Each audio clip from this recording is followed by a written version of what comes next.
Hi design aspirants, welcome back to episode 6 of How to Crack NIFT, and in today's episode I'll be talking about which stationaries to use for NIFT creative ability tests for BDES and for MDES students. So the first stationery you require are your basics, which are these sketching pencils or graphite pencils. You can buy them from the grade 2H to 6B depending upon how light or how dark you want to shade in your sketch. Light grades, which are H, are for outlining, doing your basic sketches, whereas dark, which are B grades, are for shading and adding depth to your sketches. Get a good quality brand like Faber-Castell, Staedtler or Doms. Anything would work as long as they are graphite sketching pencils. The second is color pencils. Go for 24 or 48 soft core color pencils from Prisma, from Staedtler or Faber-Castell or any brand which you can afford. You need to understand that highest brands does not guarantee you a seat in NIFT. You just need to practice to learn blending more, but just make sure you always have a lot of shades so you can color better and enhance your drawings more.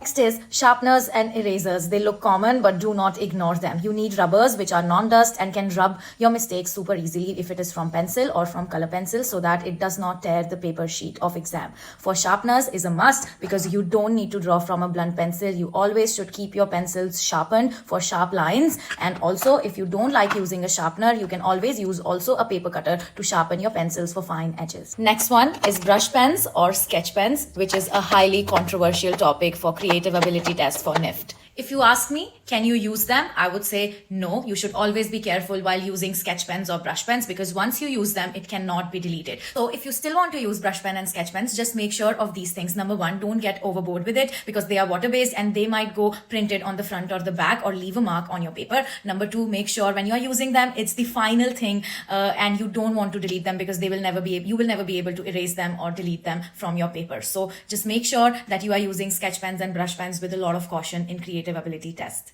Next is micron pen or fine liner pens. You can use this to make crisp outlines or to add depth and details to your drawings or your ideas. You can always use them in the grade from 0.1 to 0.5. You can choose any brand which is available on Amazon or in your nearest stationery shop. Just make sure they are waterproof. And some other stationery. Of course, you need an A4 or an A3 sketchbook for practice. Make sure the sheets are thick, like an ivory sheet or a cartridge sheet where you can color or blend your color pencils or your work easily. Any sketching art book would work. Number two, of course, a black or blue ballpoint pen for writing in exam for any kind of written explanations. Number three, also rulers, dividers, protectors to make a circle, to use it for gridding.